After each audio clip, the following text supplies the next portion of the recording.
Om Sambara Sambara Bhamana Saramahan Sambhava Om Basoha Om Sambara Sambara Bhamana Saramahan Sambhava Om Basoha Om Sambara Sambara Bhamana Saramahan Sambhava Om Basoha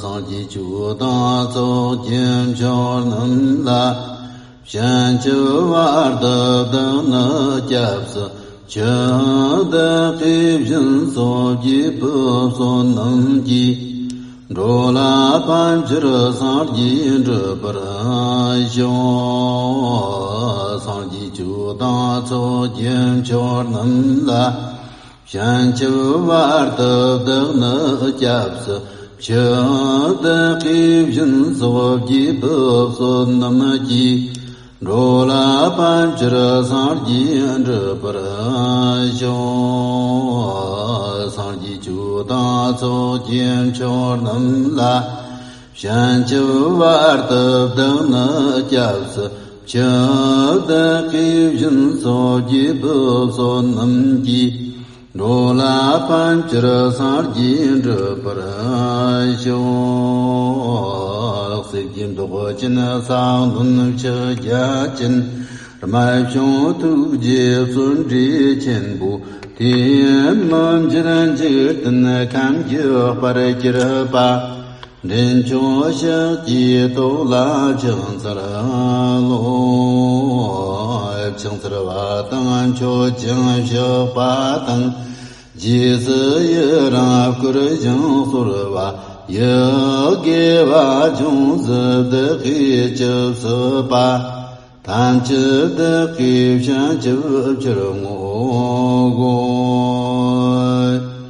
La Mar Thon Ba Chum Den Di Dev Jin Shek Ba Drap Chum Ba Yang To Pra Zo Pa Sar Ji Par Jar Va Shek Cha Tha Ba La Chang Sar Long Cho To Jap San Che Go La Mar Thon Ba Chum Den Di Dev Jin Shek Ba Drap Chum Ba Yang To Pra Zo Pa Sar Ji Par Jar Va Shek Cha Tha Ba La Chang Sar Long Cho To Jap San Che Go La Mar Thon Ba Chum Den Di Dev Jin Shek Ba Drap Chum Ba Yang To Pra Zo Pa Sar Ji Par Jar Va Shek Cha Tha Ba La Chang Sar Long Cho To Jap San Che Go La Mar Thon Ba Chum Den Di Dev Jin Shek Ba Drap Chum Ba Yang To Pra Zo Pa Sar Ji Par Jar Va Shek Cha Tha Ba La Chang Sar Long Cho To Jap San Che Go La Mar Thon Ba Chum Den Di Dev Jin Shek Ba Drap Chum Ba Yang To Pra Zo Pa Sar Ji Par Jar Va Shek Cha Tha Ba La Chang Sar Long Cho To Jap San Che Go La Mar Thon Ba Chum Den Di Dev Jin Shek Ba Drap Chum Ba Yang To Pra Zo Pa Sar Ji Par Jar Va Shek Cha Tha Ba La Chang Sar Long Cho To Jap San Che Go La Mar Thon Ba Chum Den Di Dev Jin Shek Ba Drap Chum Ba Yang To Pra Zo Pa Sar Ji Par Jar Va Shek Cha Tha Ba La Chang Sar Long Cho To Jap San Che Go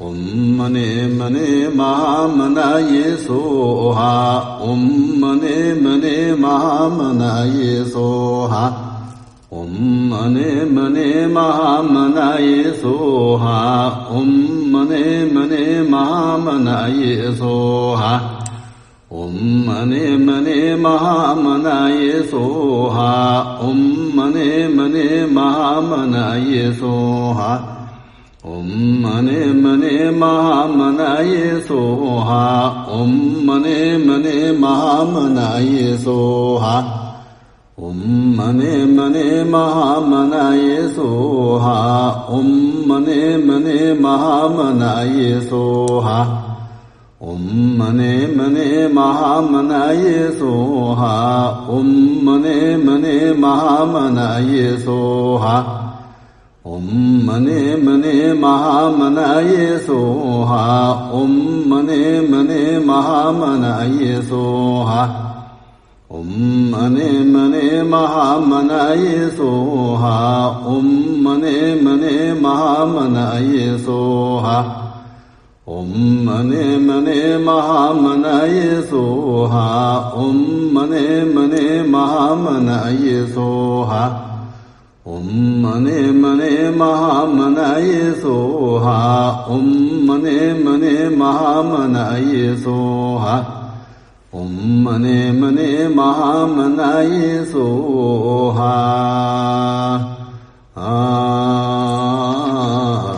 Agivande yimyratadam Shakyamanan Jirani Rovachi Kyamalhipa Tiya Salango Parasho Pivrasha Kachandratang Kuratar Kutsi Satan Jankam Tachi Jim Sancho Zombo Chandrava Tendra Konarabdo Sonjiravarahasho Sankika Samani Bhavshanar Lavatanga Chunyadam Anjarabdin Bhavshanar Lav Tangin Danam Chidandan Bhavshanar Lavachi Chirtaram var Munlamad Parasho Tayata Panzataya Awam Burdana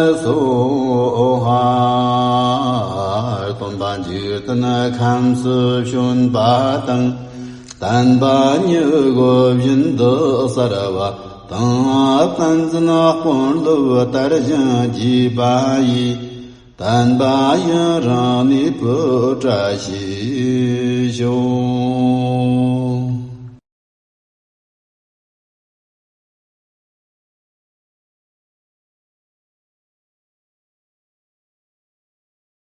Namo Fundamental Master Shakyamuni Buddha. Namo Grand Master Tulku, Khenpo, Lodrup, Pelden, Rinpoche. May all sentient beings be forever free from suffering and the causes of suffering. May all sentient beings have eternal joy, peace, and have a happy and peaceful mind. May all sentient beings always have pain-free happiness, and I rejoice. May all sentient beings stay away from greed and anger and maintain equanimity. The principle of cause and effect never fails. Dharma teaching by Tulku Khenpo Lodrup Pelden Rinpoche. The truth is that karmic cause and effect never fails. By merely reciting the verses in the ritual is not enough. One must earnestly cultivate them within, deeply contemplating the meaning in your heart. In terms of virtuous dharmas, this includes the 10 wholesome deeds of body, speech, and mind, such as refraining from killing. But merely refraining from killing does not in itself constitute a wholesome deed. Only when one upholds the vow, from this point forward I shall not kill, does abstaining from killing truly become a virtuous deed. Taking it a step further, not only refraining from killing, but actively engaging in saving and freeing animals, not only abstaining from theft, but also practicing generosity, such actions exemplify the superior forms of the 10 wholesome deeds. In short, actions arising from the mental states of non-greed, non-hatred, and non-delusion are all wholesome deeds. When these states arise within greater intensity and clarity, the resulting actions become even more excellent and sublime forms of virtue. In terms of unwholesome dharmas, black dharmas, these include the 10 non-virtuous actions, 3 of the body, 4 of speech, and 3 of the mind. As for the gravely harmful karmic actions, their severity depends on various conditions surrounding their creation. 10 unwholesome karmic actions. Body: killing, stealing, sexual misconduct. Speech: lying, divisive speech, harsh speech, idle chatter.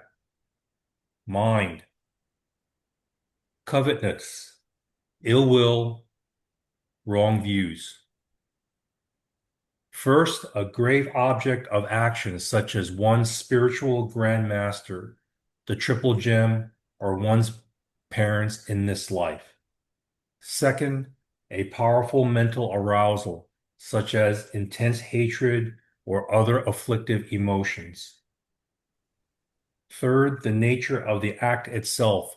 For example, killing is considered the gravest among the 10 unwholesome actions. Some karmic offenses are especially difficult to counteract or reverse, such as holding wrong views. As the saying goes, better to break the precepts than to damage the right view.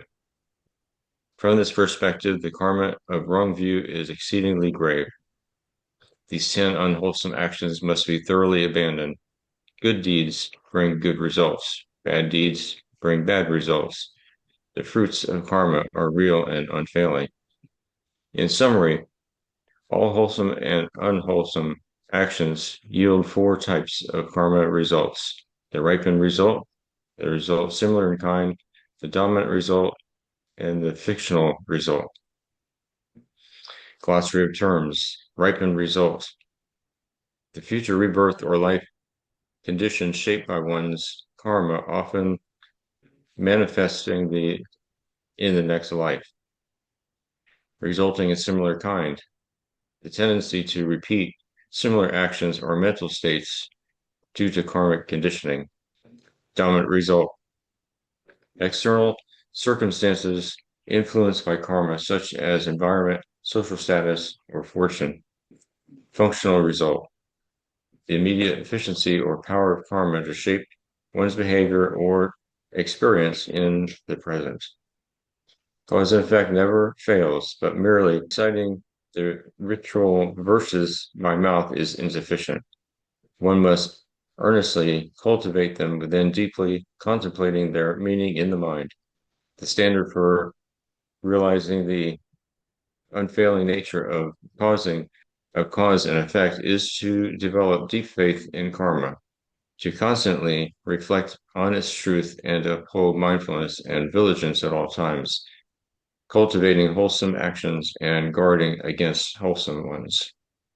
Principle of the suffering inherent in samsara. This practice requires stimulus, recitation of the ritual, and virtualization. The standard for its proper arising is to continually reflect in the mind on the many sufferings of samsara, deeply recognizing the 3 realms as a burning house devoid of even a moment's peace, that the mind remains steadily focused on the path of practice. At the time, Ananda was on Magic Mountain, together with 1,250 in the assembly. Ananda made obeisance with his palms together, circumambulated the Buddha 3 times, and knelt with his palms joined. Then he asked Shakyamuni Buddha this question. During the Dharma ending age, all the living beings in southern Jambudvipa will give rise to much unwholesome karma. They will not revere the triple jewel or respect their parents. They will be lacking in the 3 bonds, the 5 constants that safeguard the universal obligations between people will be in disharmony and disarray. Beings will be poor, destitute, lowly, and vile. Their 6 faculties will suffer impairment.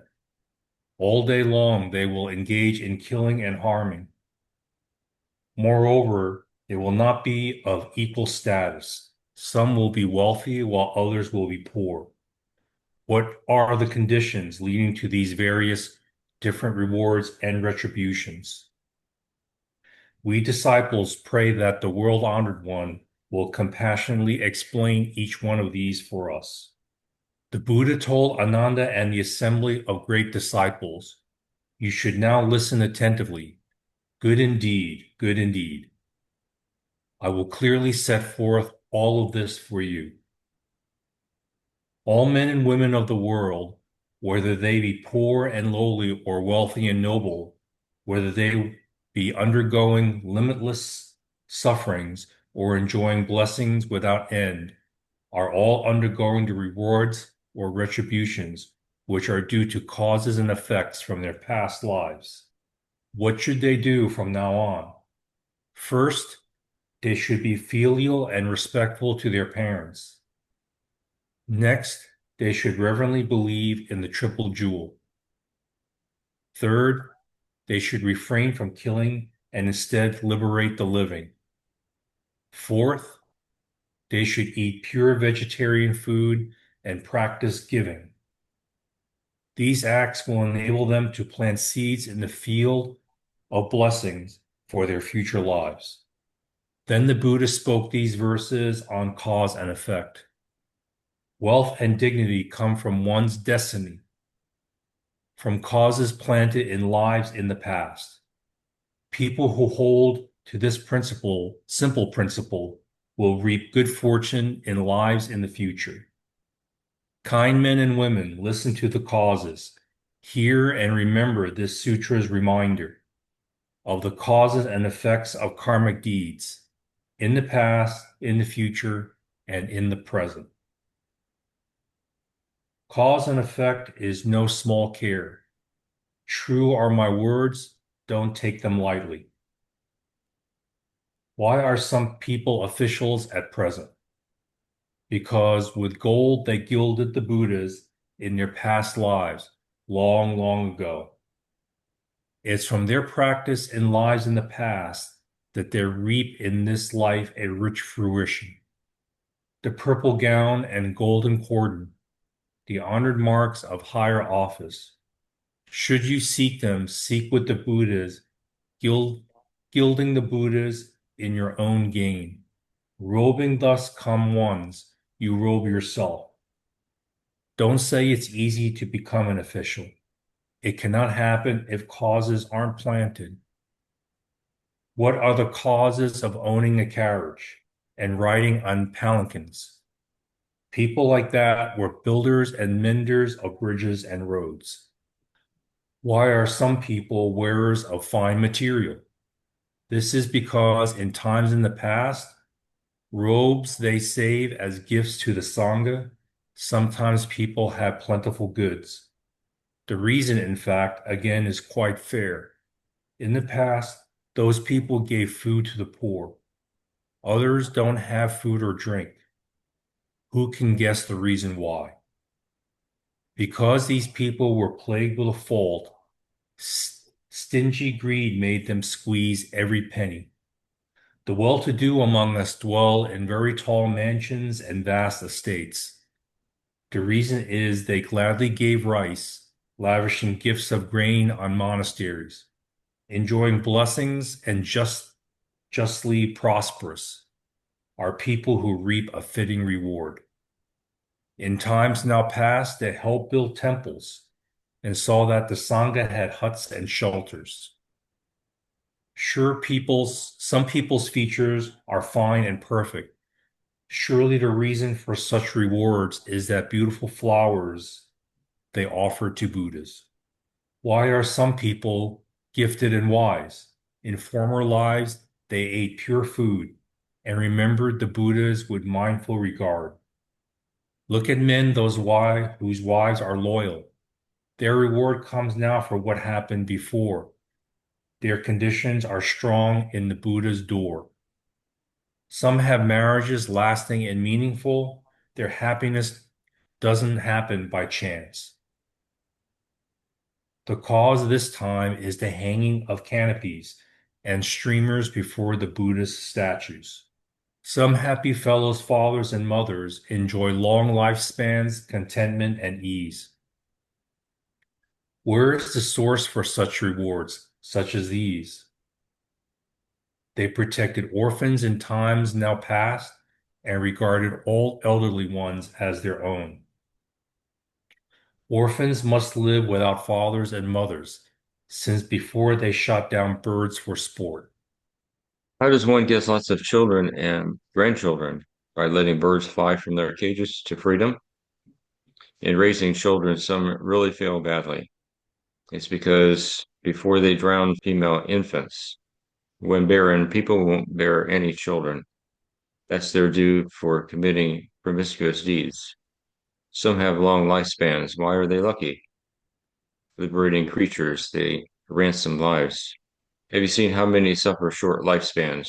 Their wanton slaughter of being is why. Lonely are men whom no women will marry. They're paying their debt for committing adultery. Widows bear a sad retribution. They held their past lives' husbands in scorn. Servants and slaves made that bondage themselves by neglecting repayment of goodness done them. Bright are the eyes of some fortunate beings. Before Buddhas, they offered lamps filled with oil. The blind of this world bear a heavy burden for past failure to tell the way clearly to travelers. Some people's mouths are very mishappen. They blew out lamps at the Buddha's altars. To be deaf and mute is a dreary existence, reward appropriate for scolding one's parents. How do people get to be hunchbacks? They berated and laughed at those bowing to Buddhas. Take heed of malformed hands, my friend. They betray people prone to evil. Fellows with crippled and useless feet, ambushed and robbed with reckless abandon. Most cows and horses were humans before, people who didn't settle their debts. Many people are now pigs or dogs because they injured and cheated others, illness and pain, an effect inevitable for bestowing meat and wine on the Buddhists. Freedom from illness, a fine reward for relieving the sick by bestowing medicines. The fate of imprisonment catches some people due to fiendish deeds and a failure to yield. Death by starvation, due retribution for stopping up holes of rats and snakes. Appropriate that a victim of poisoning caused aquatic poisoning, dammed up waters. Abandoned, forlorn, rejected beings were crew of old, abusing others. The statue of some is extremely short. Before they read sutras, spread out on the floor. Vomiting blood, believe it's from first eating meat, then reciting the sutras. Another deed that determines deafness, to not listen well to sutra recitals. Sores and scabies bother some people who gave stinking fish and flesh to the Buddhas. People who reek with a terrible stench, sold inferior scents and phony goods. Why do some by their own hand hang themselves before they use nooses to capture their prey? All those widowed, alone, unwed, or orphaned are now paid justly for former jealousy. Those struck by lightning, consumed by fire, rigged by their scales to better their business income, fierce tigers and snakes that feast on people are enemies, varying resentments from lives before. In our myriad deeds, whatever we do, we reap our own rewards. It's true. Who can blame for our woe in the hills? Who can there be to blame but ourselves? Don't say that cause and effect is unseen. Look at you, your offspring, heirs, and grandchildren. If you doubt the good of pure eating and giving, look around and find those enjoying fortune, having practice of old. They now harvest abundance. To cultivate now will bring blessings anew. Those who slander the cause and effect of this soul will fall and have no chance to be human. Those who recite and uphold the sutra are supported by Buddhas and Bodhisattvas. Write out the sutra, study it hard, and in the future, your families will flourish. Uphold this sutra atop your heads to avert disasters and fatal accidents. To lecture this sutra on cause and effect is to sharpen your wits in successive rebirths. Chanting this sutra on cause and effect will make one